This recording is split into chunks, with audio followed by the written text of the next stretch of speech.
কোথায় যাচ্ছ? আমার নাম অয়ন, আমাকে ওই বার্থডে পার্টিতে ইনভাইট করা হয়েছে। বন্ধুরা শুনছো এই গরিব ভিখারিটার কথা? ও বলছে ওকে নাকি ভট্টাচার্য বাবুর জন্মদিনের পার্টিতে ইনভাইট করা হয়েছে।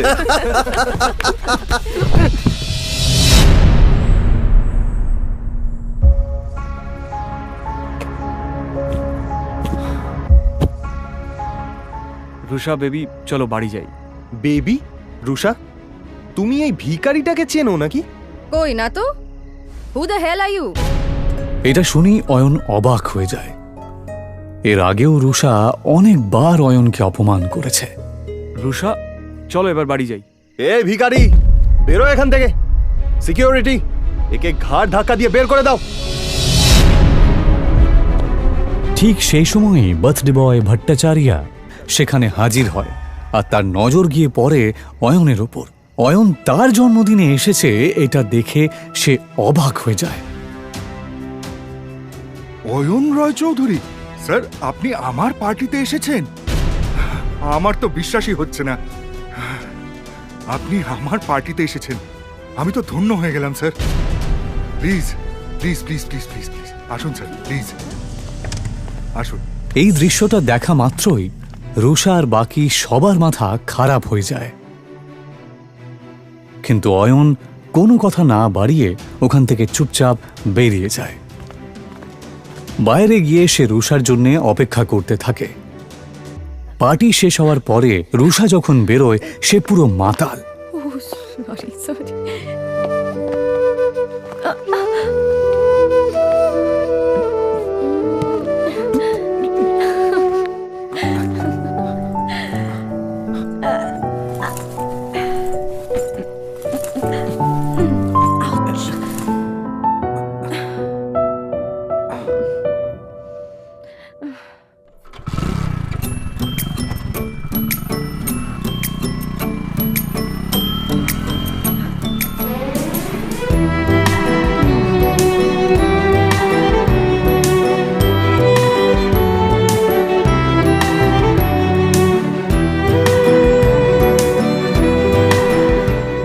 তাকে নিয়ে অয়ন কোনো মতে নিজের শ্বশুরবাড়ি পৌঁছায়।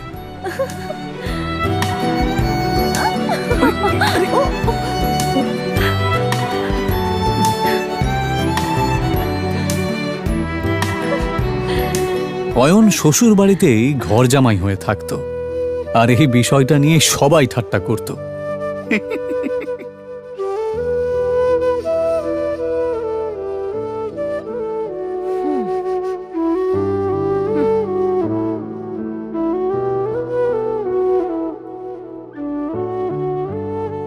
বাড়িতে ঢোকার সময় রুষার কাজিন সূর্যর সাথে দেখা হয়। এভাবে বেঁচে থাকতে লজ্জা হয় না? অয়নকে চুপ থাকতে দেখে রুষার কাজিন সিস্টার সায়নী বলে ওঠে, সূর্য, বাদ দে এর কথা। জানি না রুষা কি দেখেছে যার জন্য একে এখনো বাড়ি থেকে ঘাট ধাক্কা দিয়ে বের করে দেয়নি।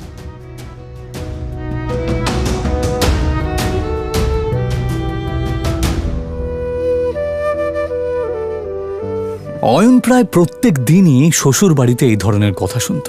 ওর এইসব কথা শোনার অভ্যেস হয়ে গেছিল। ওরা সবাই এই রকম ব্যবহার করলেও ও এদেরকে ক্ষমা করে দিত, কারণ ও রুষাকে সত্যিই খুব ভালোবাসত। নে খা।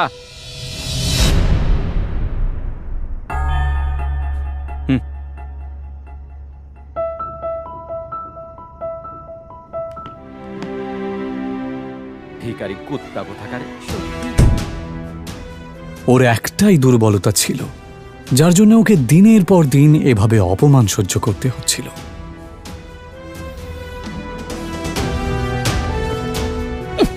আমাকে নিয়ে যত ঠাট্টা করার করে নাও, যেদিন তোমরা আমার সত্যিটা জানতে পারবে সেদিন তোমাদের মাথা খারাপ হয়ে যাবে।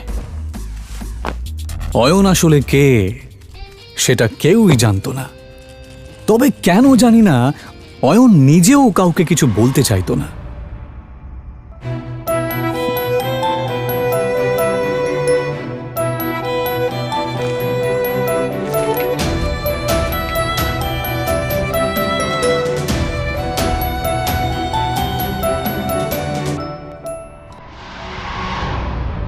ওকে শুধুমাত্র শ্বশুর বাড়ির লোকেরাই নয়, এমনকি শাশুড়িও পর্যন্ত অপমান করত। উনি রুষা আর অয়নের ডিভোর্সও করিয়ে দিতে চেয়েছিলেন।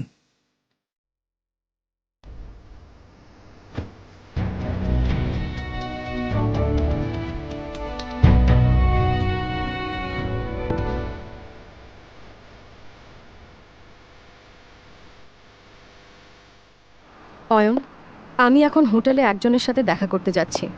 তুমি কিন্তু কাউকে বলবে না যে তুমি আমার স্বামী, বুঝেছো? কিন্তু রুষা, অয়ন, তুমি ভালো করেই জানো যে ভেতরে যারা আছেন তারা কত বড় লোক। ওরা যদি জানতে পারেন যে আমার স্বামী একজন গরিব কাঙ্গাল, তাহলে আমি কাউকে মুখ দেখাতে পারবো না। অয়ন নিজের স্ত্রী রুষার কথা শুনে চুপ করে যায়। এটা প্রথমবার নয় যখন রুষা তার দরিদ্র স্বামীকে অপমান করছে। এর আগেও অয়নকে অনেকবার সে অপমান করেছে। রুষার বাড়ির লোক অয়নের সাথে একটা কুকুরের থেকেও খারাপ আচরণ করত, কিন্তু অয়ন কারোর কথায় মন খারাপ করত না, কারণ সে তার স্ত্রী রুষাকে পাগলের মতো ভালোবাসত।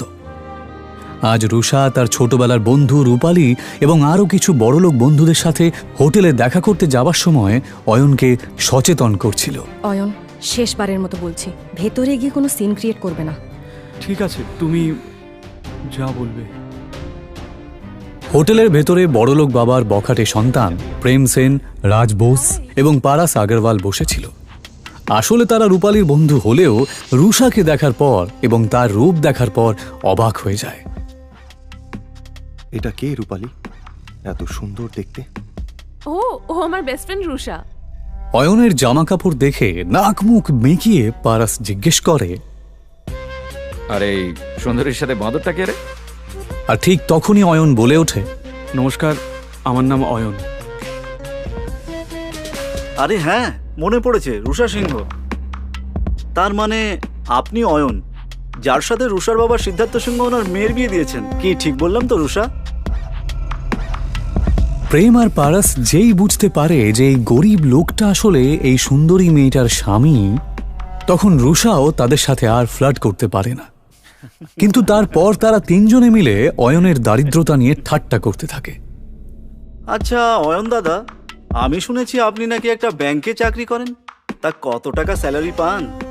এই তিনটে ছেলে সমানে অয়নকে অপমান করছিল আর হাসছিল। ওই 12,000 মতো পাই। কত বললেন? 12,000। কখনো কখনো বোনাস পেলে 15,000 মতো হয়ে যায়। ভালোই স্যালারি পান আপনি। আমার জুয়েলারি অ্যাকাউন্টেন্টের স্যালারির অর্ধেক, তবুও আজকালকার দিনে এটাই অনেক। আচ্ছা পারাস, যদি তোর স্টোরে কোনো স্টাফের দরকার পড়ে তাহলে অবশ্যই অয়ন দাদাকে বলিস। ওনাকে দেখে কর্মঠ মনে হচ্ছে, আর আশা করি ওনার কাজ তোর ভালোই লাগে। হ্যাঁ হ্যাঁ, নিশ্চয়ই প্রেম, নিশ্চয়ই। 20-25 হাজার টাকার চাকরি তো আমি ওনাকে দিতেই পারি। আচ্ছা অয়ন দাদা, আপনি চাইলে কাল থেকেই জয়েন করতে পারেন। তারা কাকে জব অফার করছিল? অয়নকে। ও চাইলে তাদের তিনজনকেই কিনে ফেলতে পারত। অয়ন যে আসলে অয়ন রয় চৌধুরী এটা কেউই জানত না, এমনকি রুষা এবং তার বাড়ির লোকেরাও এটা জানত না যে এই গরিব অয়ন আসলে কে। অয়নও যেহেতু এই আসল সত্যিটা কাউকে জানাতে চায় না, তাই সে এমনভাবে এই পরিস্থিতিটা সামলালো যে কেউ কিছু বুঝতেই পারল না। ও বলল, ধন্যবাদ মিস্টার আগরওয়াল, আপনার অফারটা সত্যি খুবই ভালো। আপনি যে আমার জন্য এতটা ভেবেছেন, এজন্য আপনাকে ধন্যবাদ জানাই। তবে সত্যি বলতে আমি গয়নাগাটির ব্যাপারে বিশেষ কিছু জানি না। এদিকে রুষা অয়ন আর রূপালীর বড়লোক বন্ধুদের মাঝের কথোপকথন শুনে রেগে যায়। আরে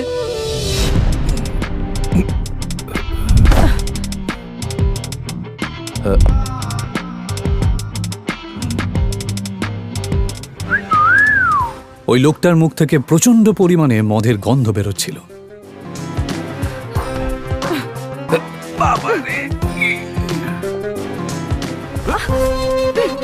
দেখে তো মনে হচ্ছে ভালোই এনার্জি আছে।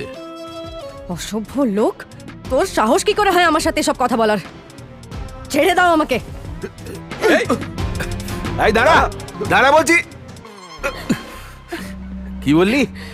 আমি অসভ্য? আগে নিজেকে দেখ, বেশি নাটক করিস না, বুঝেছিস?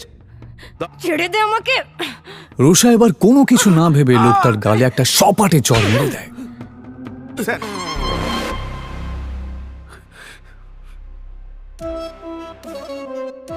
চরের প্রতিশোধ কি করে নিতে হয় আমি তোকে দেখাচ্ছি। রুষা কোনো কিছু বুঝতে না পেরে ভয়ে চোখটা বন্ধ করে নিলেও সেই ভাঙা বোতলটা তাকে ছুঁতেও পারে না। রুষা দেখে যে একটা হাত সেই বোতলটাকে তার কাছে আসতেও দেয়নি।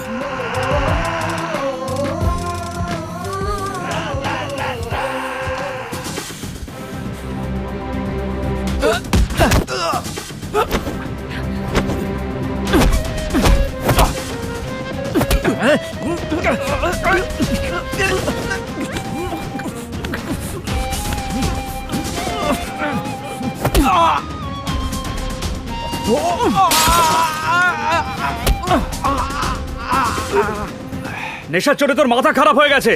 যদি নিজের ভালো চাস তো এক্ষুনি আমার স্ত্রীর পা ধরে ক্ষমা চা আর বেরিয়ে যা এখান থেকে। অনেক বড় ভুল করেছিস তুই আমার গায়ে হাত তুলে। এবার তুই দেখ এই নেশায় আমি কি করি।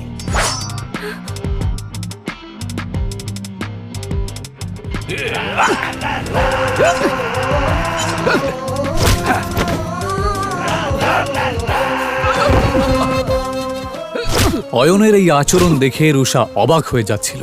সে বেচারি কিছুতেই এটা দেখে বিশ্বাস করতে পারছিল না। প্রেম সেন এবং রাজ বেদিও চিৎকারের আওয়াজ শুনে সেখানে দৌড়ে আসে। এই অসভ্য মাতালটা আমাকে একা পেয়ে আমার উপর জোর খাটানোর চেষ্টা করছিল। এটা শুনে প্রেম সেন রেগে যাবার ভান করে, কারণ ও রুষার মন জয় করতে চাইছিল।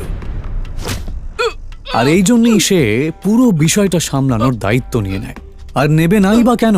এই প্রাইড হোটেল তাদেরই পারিবারিক ব্যবসার অংশ যে। তোর সাহস কি করে হয় রুষার সাথে এরকম আচরণ করার? অসভ্য লোক কোথাকারে! লোকটাকে একটু বেশি মারছে। একটা জিনিস তো পরিষ্কার যে এই লোকটা শুধুমাত্র একজন মাতাল নয়। প্রেম সেন আর রাজ বোস কিছুতেই থামছিল না, আর তার জন্যই অয়ন তাদেরকে থামানোর জন্য বলে, ব্যাস অনেক হয়েছে, ওর শাস্তিও পেয়ে গেছে। এইভাবে মারতে থাকলে ও মরে যাবে তো। আরে অয়ন দাদা, আপনি এত ভয় পাচ্ছেন কেন? আমি এই হোটেলের মালিক, তাই এই ব্যাপারটার এখানেই মিটমাট হয়ে যাবে।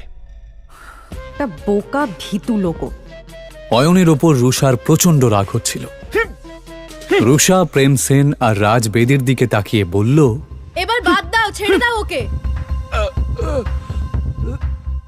ও অয়ন দাদা, আপনি দেখছি বেশ ভীতু। আমাদের সঙ্গে থাকুন, তাহলে একটু সাহসী হয়ে যাবেন। কথাটা অয়নকে খোঁচা মেরেই বলা হলো, যদিও এসব শোনার পরেও অয়ন চুপ করেই থাকে। ইতিমধ্যেই কয়েকজন গুন্ডা সেখানে ঢোকে, আর প্রেম সেন গুন্ডাদেরকে ভেতরে আসতে দেখে। মনে হচ্ছে এই মোটা ষাঁড়ের গায়ে গন্ডারের চামড়া লাগানো। এত মার খাওয়ার পরেও ব্যাটার শিক্ষা হয়নি। কোনো ব্যাপার না, এদের ব্যবস্থা আমি করছি।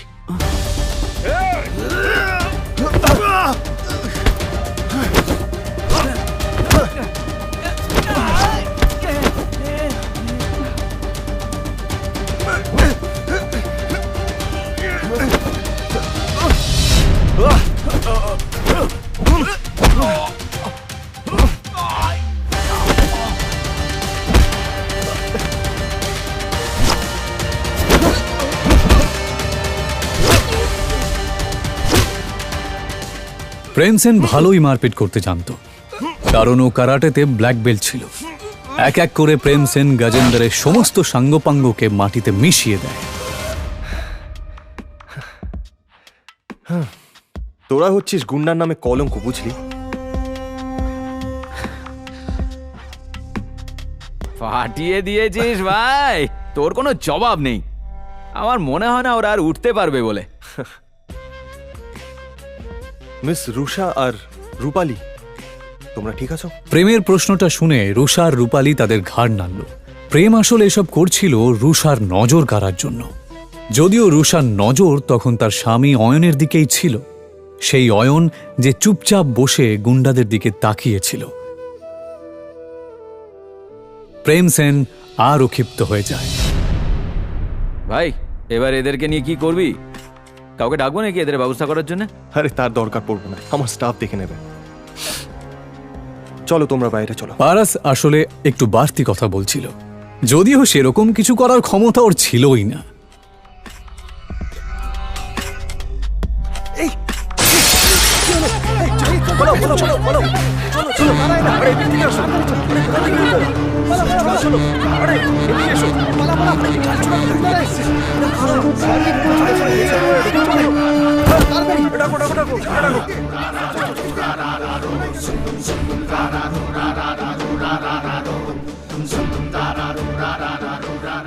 আচ্ছা, তোমাদের এত বেশি সাহস? যদি তাই হয় তাহলে আমার সামনে এসো। সেই তো, ভয় কেন পাবো? তোদের হারানোর জন্য সাহসের কি প্রয়োজন? কিন্তু এই কথাটা বলার পরই প্রেম সেনের মুখ বন্ধ হয়ে যায়। রবিদা, নিজের সামনে দাঁড়ানো লোকটাকে দেখা মাত্রই প্রেম সেনের থোতা মুখ ভোঁতা হয়ে যায়, কারণ তার সামনে দাঁড়ানো লোকটা আর কেউ নয়, সে ছিল রবিদা।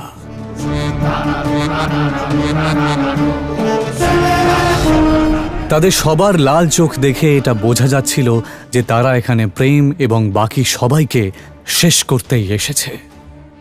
তাদের তিনজনের অবস্থাপন্ন পরিবারের লোকেরা সুরক্ষার ভয়ে যেই রবিদাকে টাকা পাঠায়, আজ সেই রবিদাকে সে খেপিয়ে দিয়েছে। এইমাত্র আমাকে কে চ্যালেঞ্জ করলো? দাদা, আমি তো ঠাট্টা করছিলাম, আমি জানতাম না ওখানে আপনি দাঁড়িয়ে আছেন। আমায় ক্ষমা করে দিন। ও, ঠাট্টা করছিলি বুঝি? হ্যাঁ, তা হতেই পারে, ঠাট্টা তো হতেই পারে। তাহলে একটা ঠাট্টা আমিও তোর সাথে করি। দাদা, এটা কথা বলে মীমাংসা করলে হয় না?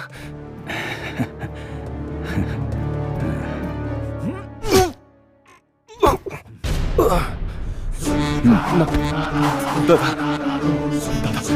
ক্ষমা করে দিন। কি, কেমন লাগলো আমার ঠাট্টাটা?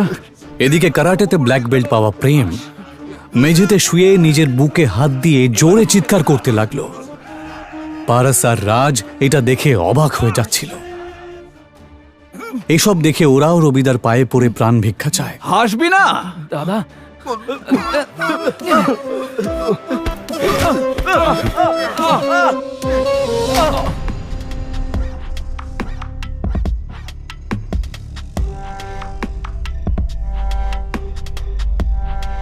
ওঠাতে পারছিস না?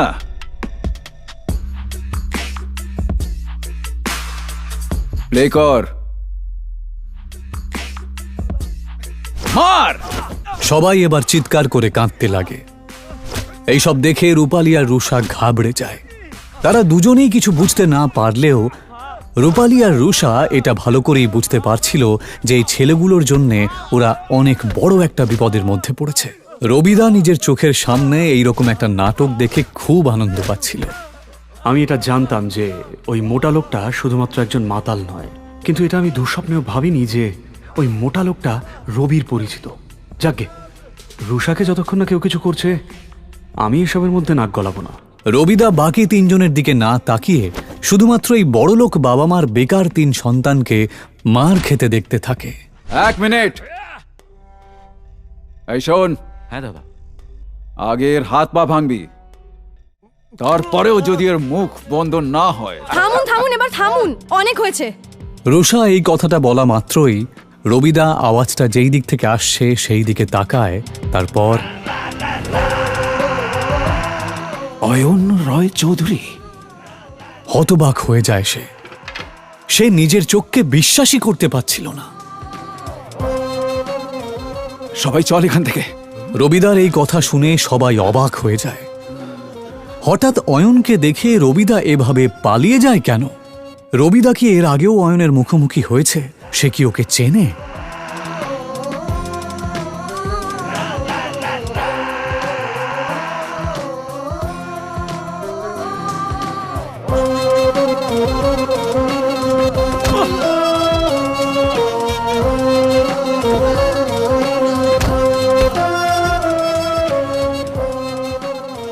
সত্যি কি অয়ন একজন আরবপতি? যদি তাই হয় তাহলে সে কেন এভাবে দিনের পর দিন অপমান সহ্য করছে? রুষার বাবা অয়নের মতন একটা গরিবের সাথে কেন তার বিয়ে দিয়েছে?